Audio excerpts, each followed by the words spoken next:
الحج والعمرة لله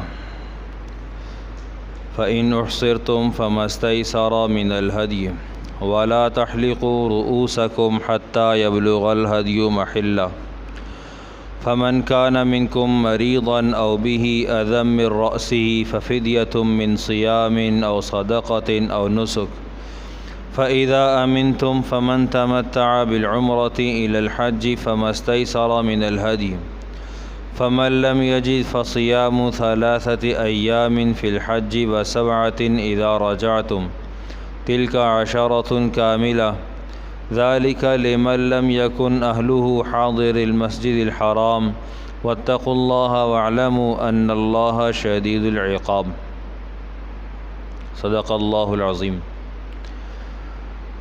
حق سبحانہ و تعالی نے سورہ بقرہ کی اس آیت میں، جو کہ دوسرے پارے میں ہے، حج کے احکامات ارشاد فرمائے ہیں۔ حکم دیا وَأَتِمُّ الْحَجَّ وَالْعُمْرَةَ لِلَّهِ، حج اور عمرے کو اللہ کے لیے مکمل کرو۔ فَإِنْ أُحْصِرْتُمْ فَمَا اسْتَيْسَرَ مِنَ الْهَدْيِ، اگر تم روک دیے گئے، تمہیں احصار کا سامنا ہوا، تم روک دیے گئے، فَمَا اسْتَيْسَرَ مِنَ الْهَدْيِ، تو جو آسانی سے میسر ہو قربانی میں سے۔ وَلَا تَحْلِقُوا رُؤُوسَكُمْ حَتَّى يَبْلُغَ الْهَدْيُ مَحِلَّهُ، اور اپنے سروں کو مت منڈوانا، اپنے سروں کو نہ منڈواؤ، حَتَّى يَبْلُغَ الْهَدْيُ مَحِلَّهُ، یہاں تک کہ ہدی اپنی قربانگاہ تک پہنچ جائے۔ فَمَنْ كَانَ مِنْكُمْ مَرِيضًا، پس تم میں سے جو مریض ہو، اَوْ بِهِ أَذًى مِّن رَأْسِهِ، یا اس کے سر میں کوئی تکلیف ہو، فَفِدْيَةٌ مِّن صِيَامٍ، تو اس کا فدیہ ہوگا روزے سے، او صدقۃ، یا صدقہ سے، او نسک، یا قربانی سے۔ فَإِذَا أَمِنْتُمْ، پس جب تم مأمون ہو جاؤ، فَمَن تَمَتَّعَ بِالْعُمْرَةِ إِلَى الْحَجِّ، پس جس نے فائدہ اٹھایا عمرے سے حج کا، فَمَا اسْتَيْسَرَ مِنَ الْهَدْيِ، پس جو میسر ہو آسانی سے قربانی۔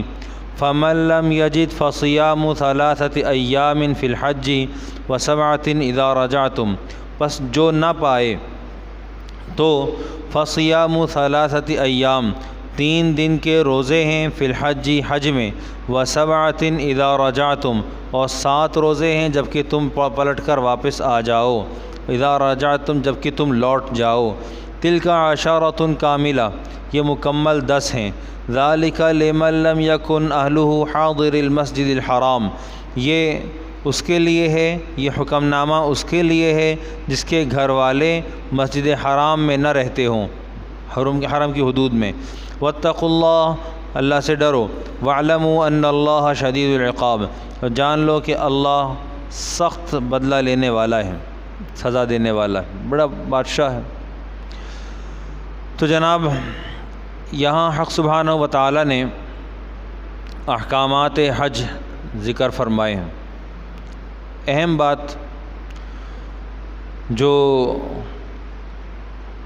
پہلے ہی جملے سے مکمل ہوتی ہے وہ ہے وَأَتِمُّ الْحَجَّ وَالْعُمْرَةَ لِلَّهِ، حج اور عمرہ اللہ کے لیے مکمل کرو۔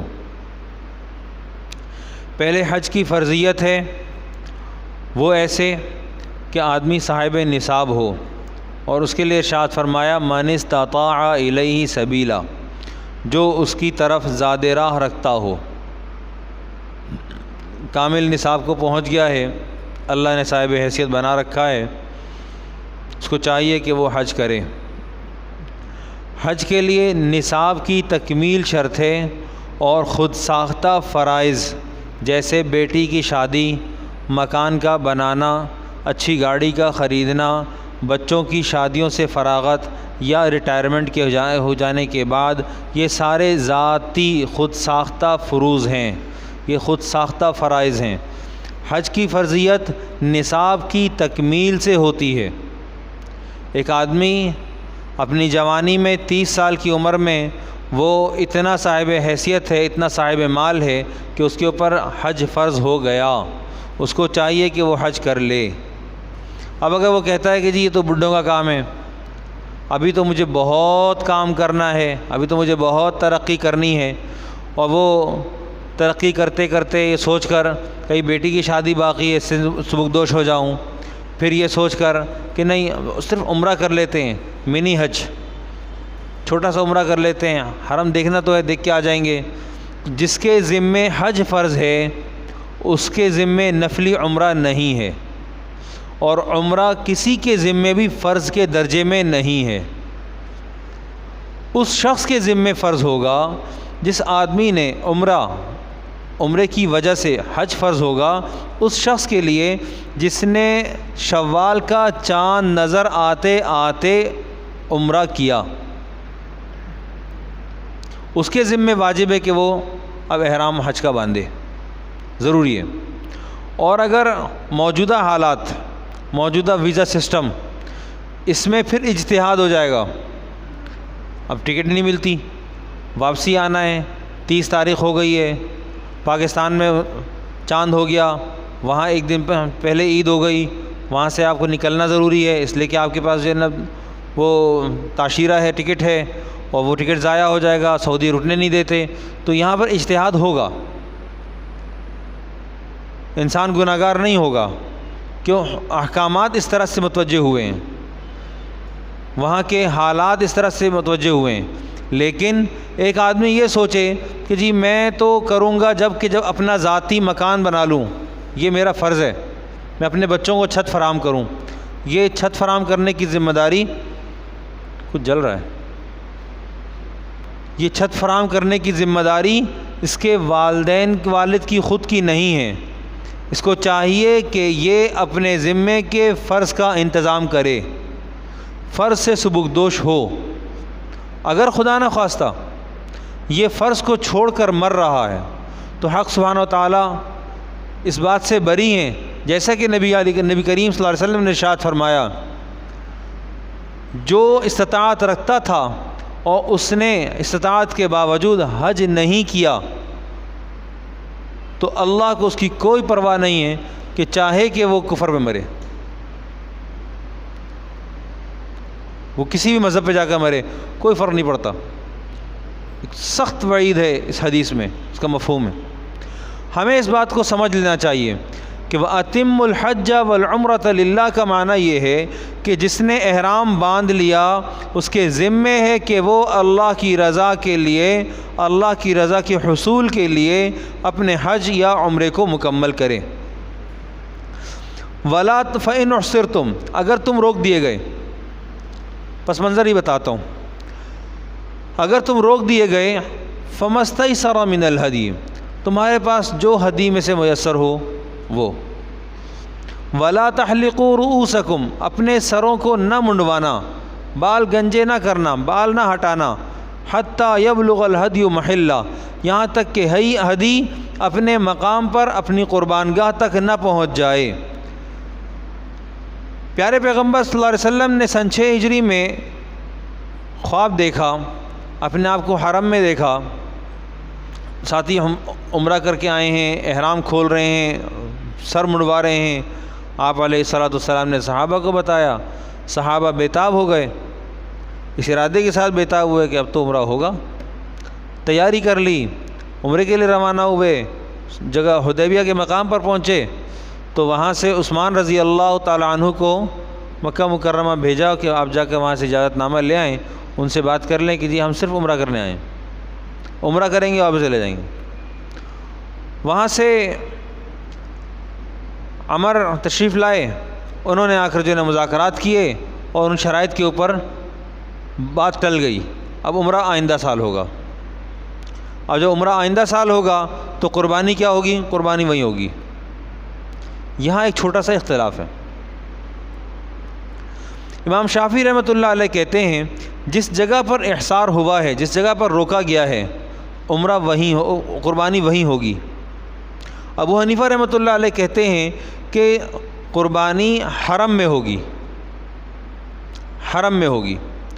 ان کے پاس 2 دلیلیں، ایک 17ویں پارے میں وہاں ارشاد ہے ثم محلها الى البیت العتیق، پرانے گھر میں، ایک دوسری دلیل وہ کہتے ہیں کہ حدیبیہ کا جو مقام ہے یہ مکہ مکرمہ سے 8 یا 9 میل کے فاصلے پر ہے، یہ حدود حرم میں داخل ہے، لہٰذا قربانی جو نبی کریم صلی اللہ علیہ وسلم نے فرمائی ہے سن 6 ہجری میں، وہ آپ نے حرم کی حدود میں فرمائی ہے۔ پھر اس دور میں ہم یہاں سے بھی دلیل لے سکتے ہیں، حتیٰ یبلغ الہدی محلہ، یہاں تک کہ ہدی اپنے مقام تک نہ پہنچ جائے، احرام نہیں کھول سکتا۔ اب کیا ہوا، ایک آدمی کراچی ایئرپورٹ پہ پہنچا، معلوم ہوا جناب کہ میرے کاغذات نامکمل ہیں، اور اس نے عمرے کا احرام باندھا ہوا ہے، حج فلائٹ جا رہی ہے۔ اس نے آس پاس ساتھیوں میں دیکھا، کوئی گروپ کا معتبر ساتھی ڈھونڈ لیا، اس نے اس سے کہا کہ بھائی یہ 300 ریال لے لو اور جا کر میری طرف سے پہلے نہیں تو دوسرے دن کم از کم تم قربانی کر دینا، تاکہ میں بال منڈوا کر احرام کھول دوں، اور جب میرے کاغذات مکمل ہوں گے میں دوبارہ آؤں گا۔ اب مواصلاتی نظام بہت بہتر ہے، یہ کام ہو سکتا ہے۔ ہدی حرم میں ذبح ہوگی، ہدی پاکستان میں ذبح نہیں ہوگی، یہ وہاں کے لیے وقف ہے، یہ وہاں کا کام ہے۔ فمن کان منکم مریضا، تم میں سے کوئی آدمی بیمار ہے، او اذم من رأسہ، او بہ اذم من رأسہ، یا اس کے سر میں کوئی تکلیف ہے۔ ایک ساتھی صحابی ہیں، ان کا نام ہے کعب ابن عمرہ۔ آپ جو ہے وہ حالت احرام میں ہیں اور چولہے میں پھونکے مار رہے ہیں،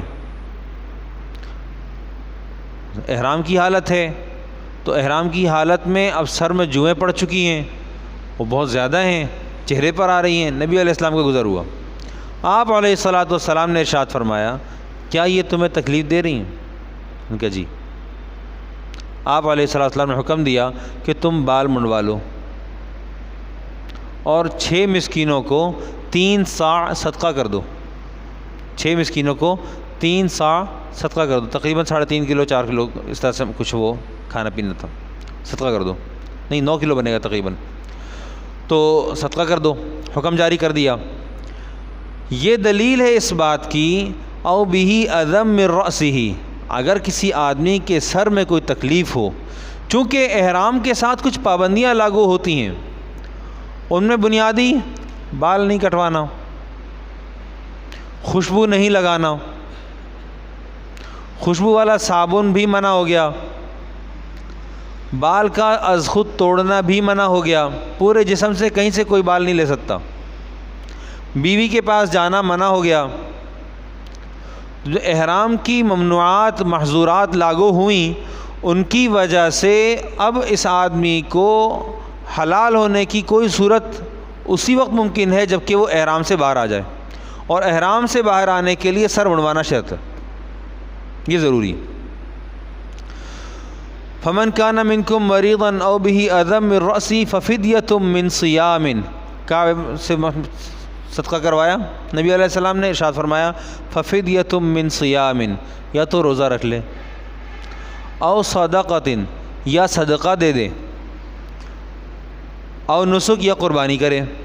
فاذا امنتم، جب تم مأمون ہو، تو فمن تمتع بالعمرۃ الی الحج فما استیسر من الہدی۔ حج کی 3 اقسام ہیں، ایک حج ہے قران۔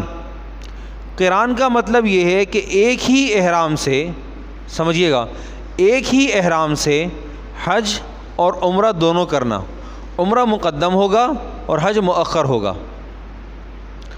ان دونوں احکامات کی تکمیل میں کے درمیان میں احرام کھلے گا نہیں، یہ قران کہلاتا ہے۔ نمبر 2، یہاں سے پاکستان سے آج کل یہی چلتا ہے، پاکستان سے عمرہ کرنے کی نیت کی، عمرے کے لیے گیا، جا رہا حج کے سفر پر ہے لیکن نیت عمرے کی ہے، وہاں اترا، عمرہ کیا، عمرہ کر کے احرام کھول دیا، احرام کی تمام تر پابندیوں سے باہر آ گیا، اب بیوی بھی حلال ہے، کھانا پینا بھی حلال ہے، خوشبو اور دیگر تمام امور بھی حلال ہیں۔ حرم کی حدود میں کسی بھی طرح کی قتل کی اجازت نہیں ہے، اور حالت احرام میں نہ شکار کرنے کی اجازت ہے نہ شکار کی طرف اشارہ کرنے کی اجازت ہے۔ ایک محرم یہ دیکھ لے ارے یہ ہرن جا رہا ہے، میں احرام میں ہوں، میں برابر والے کو میں یہ نہیں کہہ سکتا کہ یہ ہرن جا رہا ہے، ذرا سا ایک چھری مار کے پھینکو آ جائے گا ہاتھ میں، رسی ڈالو آ جائے گا ہاتھ میں، یہ میری رسی لے لو اس سے ہاتھ میں آ جائے گا، کھا لیں گے، اس کی بھی اجازت نہیں ہے۔ پھر اگر کہ ہدی، پہلے وقتوں میں ایسے ہی ہوتا تھا، ہدی جانور کو ساتھ لے جایا کرتے تھے، تو اس ہدی کو، اس جانور کو بھی راستے بھر میں کسی بھی طرح کی تکلیف پہنچانے کی اجازت نہیں ہے۔ جس چیز کو حرم کے ساتھ خاص کر دیا گیا اس کا تقدس برقرار رکھنا پڑے گا، اس کا احترام برقرار رکھنا پڑے گا، یہاں تک کہ اگر کوئی جانور ہے اور وہ جانور اتنا مضبوط ہے جیسے اونٹنی، وہ دودھ دیتی ہے تو اس کا دودھ نہیں نکالے گا، اس کے تھن پر ٹھنڈا پانی مار دے گا تاکہ اس کا دودھ رک جائے، دودھ نہیں نکالے گا، احترام ہے اس کا۔ اس کے گلے میں قلادہ ڈال دے گا، قلادہ کوئی چمڑے کا پٹا وغیرہ یا کوئی ایسی نشانی، کوئی علامت کہ جی یہ دنیا جانے کہ یہ حرم کا جانور ہے، اس کو شکار نہیں کر سکتے، اس کو تکلیف نہیں پہنچا سکتے، یہ حرم کے ساتھ خاص ہے، یہ احترام، حرم کی پابندیاں۔ تو تیسری صورت ہے افراد۔ افراد اکثر و بیشتر مقامی احباب کرتے ہیں، اس میں عمرہ شامل نہیں ہے، گئے حج کیا واپس آ گئے، اور ہمارا پاکستان کا ایلیٹ کلاس 5 دن کا حج ہے، پہلے دن پہنچے سیدھا عرفات میں شرکت کی، اور وہاں سے آگے مزدلفہ، مینا، رمی، طواف زیارت اور واپسی، درمیان میں عمرہ نہیں ہے، یہ افراد کہلاتا۔ یہ ٹوٹل 5 دن ہیں۔ حج کی ابتدا 9، 10، 11، 12 کل یہ 4 دن ہیں، 5واں دن 13 تاریخ یہ استحسان ہے۔ اس میں اجازت دی گئی ہے کہ جس نے تاخیر کی، یہ کون ہے یہ؟ فلا اثم علیہ لمن اتقی، جس نے تقوی اختیار کیا، 13ویں تاریخ کی رمی۔ پھر ارشاد فرمایا فمن لم یجد، اچھا جی، جس نے تمتع حج کیا ہے، عمرہ کیا، عمرے کے ساتھ اس نے حج کر لیا، اس نے قربانی کرنی ہے، یہ قربانی اس کی دم شکر ہے کہ اس نے دونوں چیزوں کو، حج کو اور عمرے کو ایک ساتھ اکٹھا کر لیا ہے، یہ دم شکر ہے، یہ دے گا۔ اذا رجعتم فما استيسر من الهدي، لیکن اگر ایک آدمی اس حالت میں نہ ہو، تمتع کی نیت تو کر لی اور حج کر بھی لیا، لیکن اس کی حالت ایسی نہ ہو کہ اس کو مکمل کر سکے، اللہ سبحانہ وتعالیٰ نے اس کو رعایت دی، 3 روزے وہاں رکھے حرم میں۔ فمن لم يجد فصيام 3 أيام في الحج، 3 دن روزہ حج میں ہوگا۔ حج سے مراد یہ حج کے دنوں میں روزہ نہیں ہے، یہ حرم میں روزہ ہے۔ حج کے دنوں میں روزہ رکھنا سختی سے منع ہے، 2 کام نہیں ہو سکتے، ایک عمرہ نہیں ہو سکتا، ایک روزہ نہیں ہو سکتا۔ حاجی عید کی نماز نہیں پڑھے گا، نمبر 2 حاجی عمرہ نہیں کرے گا، نمبر 3 حاجی جو ہے وہ بات ذہن سے نکل گئی، روزہ نہیں رکھے گا، یہ 3 کام نہیں کرے گا، یہ 3 کام اس کے لیے منع ہے۔ عید کی نماز اس لیے نہیں پڑھے گا کہ جب عید کا دن شروع ہوگا تو یہ مزدلفہ سے آ رہا ہوگا، رمی کے لیے آ رہا ہے، یہ قربانی اس دن اس کی ہوگی، عید کی نماز نہیں ہوگی۔ مقامی سب پڑھیں گے، یہ نہیں پڑھے گا، اس کی چھٹی ہے۔ ایک موقع پر امام ابو حنیفہ رحمۃ اللہ علیہ کے ملفوظات میں لکھا ہے، ان کے مناقب میں لکھا ہے کہ حضرت نے 55 حج فرمائے، اور 55 حج میں زندگی میں کبھی بھی بقرہ عید کی نماز نہیں پڑھی، عید الاضحیٰ نہیں پڑھی، اس لیے نہیں پڑھی کہ انہوں نے 55 حج فرمائے۔ اتنے بڑے امام ہیں، کبھی نماز نہیں پڑھی، اعتراض کرے کوئی تو اس کا جواب یہ کہ وہ حج میں تھے۔ تو فمن لم یجد فصیام ثلاثۃ ایام فی الحج وسبعۃ اذا رجعتم، 3 روزے وہاں رکھے گا اور 7 روزے یہاں آ کر رکھے گا، تلک عشرۃ کاملہ، یہ 10 پورے ہو گئے۔ ذالک لمن لم یکن اہلہ حاضر المسجد الحرام، یہ احکامات اس کے لیے ہیں جس کے گھر والے حرم کے حدود میں نہ رہتے ہوں۔ واتقوا اللہ واعلموا ان اللہ شدید العقاب، اللہ سے ڈرو اور یہ جان لو کہ اللہ رب العزت بڑی سخت پکڑ کرنے والے ہیں۔ اللہ تعالیٰ کو حق ہے اس بات کا کہ اپنے بندوں کا مواخذہ فرمائیں، ان کو حق ہے اس بات کا۔ ہم اپنے فرائض کو اب بھی اگر نہ سمجھے تو پھر کب؟ میں ایک جرنل سا سوال کرتا ہوں اور تحریک چلانا چاہتا ہوں، میرے اس سوال سے ایک تحریک کو جنم دیجیے۔ ہمارے معاشرے میں بہت سارے حجاج کرام ایسے ہیں جو حج کر کے آ گئے لیکن اب ان کی فرض نماز ہی محفوظ نہیں ہے، اور بہت سارے حجاج کرام ایسے ہیں کہ حج کے لیے جا رہے ہوتے ہیں لیکن ان کی مقام پر ایک نماز بھی نہیں ہوتی۔ ہم اس بات کو سمجھیں کہ فرض کو فرض کے درجے میں ادا کرنا ہے، نہ کہ فیشن کے درجے میں۔ اس دور میں نہایت معذرت کے ساتھ ہر سال حج کرتے ہیں، ہر سال عمرہ کرتے ہیں، مقامی مسجد ان سے محفوظ ہے، مقامی مسجد ان کی رونق سے محفوظ ہے، وہ وہاں جلوہ افروز نہیں ہوتے۔ کیوں؟ حرم جاؤں گا، اعتکاف کہاں کروں گا؟ حرم میں کروں گا۔ تو کیا مقام کے لوگ یہ اس کام کے نہیں ہیں؟ یہ اپنی جگہ پر جس چیز کا فرض واقع ہوا ہے اس کی ادائیگی اسی حق کے ساتھ وہیں پر کرنا ضروری ہے۔ ایک بات سمجھنے کی ہے کہ آپ کے ذمے فرض نماز ابھی واجب ہوئی، آپ کہتے ہیں جی موقع تو ہے لیکن میں ابھی وقت نہیں ہے، بعد میں کر لوں گا۔ بعد میں کیوں کروں گا؟ بعد میں اس لیے کروں گا کہ اللہ سبحانہ و تعالی نے آسمان سے تشریف لا کر ہاتھ پکڑ کے یہ کام کروانا نہیں ہے، ہمیں اختیار دیا ہوا ہے، ہمیں اختیار دیا ہوا ہے۔ اگر یہ اختیار والی حالت ہماری نہ ہوتی تو پھر ہمارا عمل کیا ہوتا؟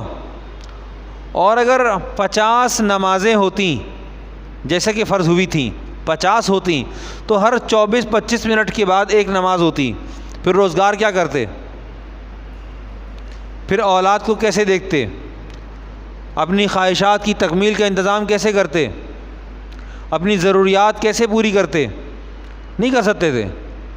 اس وقت پھر ہم یہ کہتے کہ جی عذر قابل قبول ہے کہ اتنی بہت ساری ہیں، دن میں 50 نہیں 25 پڑھ لیں، لیکن یہاں تو ہیں ہی صرف 5، صرف 5، اور ان 5 میں بھی ہمارا معاشرہ، ہماری حالت زار ہماری مسجدوں کو ویران دیکھتی۔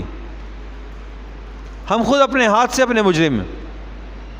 اسلام کو نقصان اسلام والوں سے پہنچا ہے، یہ کڑوی حقیقت ہے، کڑوا سچ ہے۔ اسلام کو نقصان اسلام والوں سے پہنچا ہے۔ باہر والوں میں کہاں دم تھا کہ ہماری کشتی آ کر ڈبو دیں؟ یہ کیسے ہو سکتا تھا؟ جب میں نے تساہل سے کام لیا، جب میں نے کسی اللہ سبحانہ تعالیٰ کے کسی حکم کو ہلکا لیا تو میری اولاد کیا پرائیورٹی پہ لے گی؟ ترجیح بنیادوں پر لے گی۔ جب کسی حکم کو میں ہلکا لے رہا ہوں، میں اس کو کمزور سمجھ رہا ہوں، میں اس کی تکمیل میں کمر بستہ نہیں ہوں، تو پھر اللہ سبحانہ و تعالیٰ کے حکم کے اندر میں جب کوتا ہوں تو اپنی اولادوں سے شکوہ کس بات کا کروں؟ حق ہی نہیں ہے۔ اور آج کے دور کی اولاد یہ باپ سے پوچھ لیتی آپ نے تو یہ کیا، یہ ماں سے پوچھ لیتی آپ نے یہ کیا، اپنے لیے آپ کے یہ اور ہمارے لیے یہ دورہ معیار کیوں ہے؟ ہم اپنا محاسبہ خود کریں، اور یہ اس وقت میں کر لیں گے تو کامیاب رہیں گے، اگر اس وقت میں نہیں کیا تو بات آگے بڑھ جائے گی۔ رمضان کے روزوں میں ہم پر لازم ہے کہ جھوٹ نہیں بولنا، دھوکہ نہیں دینا، روزے کی حرمت کا پاس رکھنا ہے۔ حج بھی ایسے ہی ہے۔ قرآن پاک میں ارشاد فرمایا الحج اشہر معلومات فمن فرض فیہن الحج فلا رفث ولا فسوق ولا جدال فی الحج۔ فوج گوئی نہیں کر سکتا۔ فوج گوئی ہماری کیا ہوتی ہے؟ گالیاں۔ جتنے مقدس رشتے ہیں سارے کے سارے گالیوں سے جوڑ دیے. اور کس نے جوڑے؟ مسلمانوں نے. آپس میں ایک دوسرے کی ماں بہن کا احترام ختم ہو گیا. اللہ سبحانہ نے ارشاد فرمایا وَلَا تَسُبُّوا الَّذِينَ يَدْعُونَ مِن دُونِ اللَّهِ فَيَسُبُّوا اللَّهَ عَدْوًا بِغَيْرِ علم. ہم یہ کہتے ہیں نا جس نے گالی دی اس کو پڑے گی. قرآن سے بتاؤں؟ قرآن پاک سے بتا رہا ہوں. وَلَا تَسُبُّوا الَّذِينَ يَدْعُونَ مِن دُونِ اللَّهِ. ان لوگوں کو گالی نہ دو جو اللہ کے علاوہ کو پکارتے ہیں, اللہ کے غیر کو پکارتے ہیں. وہ کیا کریں گے؟ فَيَسُبُّوا اللَّهَ عَدْوًا بِغَيْرِ علم. بس وہ اللہ کو گالی دیں گے بنا علم کے, جہالت کی وجہ سے. حساب برابر ہو جائے گا. ہمیں اگر اخلاق کی بنیادوں پر چلنا ہے تو اپنے آپ کو ٹھیک کرنا پڑے گا, خواہ وہ رمضان ہو, وہ حج ہو, یا حج کے علاوہ کے ہماری عام معمول کی زندگی ہو. چونکہ مسلمان عاجزی کا مرقع ہے, عاجزی اس کے خمیر میں گوندی گئی ہے. تواضع اختیار کرے. من تواضع للہ رفعہ اللہ. جس نے اللہ کے لیے تواضع اختیار کی اللہ اس کو بلند کرتا ہے. اللہ تعالیٰ کو حاجی سے پسند کیا ہے؟ احرام پہنایا, بغیر سلا ہوا ہونا چاہیے, شرط ہے جی, بغیر سلا ہوا ہونا چاہیے. سر ڈھانک لوں؟ نہیں. چہرہ خشک کر لوں؟ نہیں. دھوپ ہو رہی ہے, گرمی لگ رہی ہے, پریشان ہو رہا ہوں, سر میں پسینہ آ رہا ہے, خشک کرنے کی اجازت دے دیں؟ نہیں. اچھا چپل پوری پہن لوں, پاؤں جل رہا ہے؟ نہیں. خوشبو لگا لوں, ٹھنڈک آئے گی؟ نہیں. اچھا صابن سے منہ ہاتھ تو دھونے دیں؟ نہیں. یا اللہ پاک یہ کون سا نظام ہے؟ یہ نظام یہ ہے کہ اللہ سبحانہ و تعالیٰ کو محرم ایسے پسند ہے, محرم ایسے پسند ہے, اس کو ایک خاص یونیفارم میں ایک خاص انداز سے حق تعالیٰ کے حضور میں پیش ہونا ہے. یہ اسی انداز سے جائے گا, اسی انداز سے اس کو پیش ہونا ہے. ایک آدمی یہ کہے کہ جی حج تو کرنا ہے, میں نے قمیص پہن کر لیا, تو اس کا حج معتبر نہیں ہے, نہیں ہو سکتا, گنجائش ہی نہیں ہے. ہر چیز کا ضابطہ طے شدہ ہے. جب حج کے احکامات میں اس کا یونیفارم خاص ہے, تو میں نے جب سے دنیا میں سانس لینی شروع کی ہے اس وقت سے میری موت تک کا یونیفارم بھی خاص ہے. فوجی آدمی جب وردی پہن لیتا ہے تو اس کے ساتھ وہ اپنے تمام تر رولز کو فالو کرتا ہے, ان کے پیچھے چلتا ہے. وہ پھر اپنی گدی سے عقل سے نہیں سوچتا, وہ وردی سے سوچتا ہے. اور اس کو یہ بات پڑھائی جاتی ہے کہ تم نے وردی سے سوچنا ہے, عقل سے نہیں سوچنا. ہم اس بات کو سمجھیں کہ ہم جس جگہ پر کھڑے ہیں, ہم نے یونیفارم پہن لیا لا الہ الا اللہ کا. اب دین کے اندر عقل کے استعمال کی ضرورت اور حاجت ختم ہو گئی. اب وحی کی بنیاد پر, وحی کی بنیاد پر اللہ کے دین پر عمل کرنا ہوگا, اور جیسا اس نے چاہا اپنے حبیب صلی اللہ علیہ وسلم سے وہ عمل کروا کے دکھا دیا, ویسے ہی وہ عمل کرنا ہوگا. اپنی طرف سے کسی ترمیم یا تخفیف کی اجازت نہیں ہے.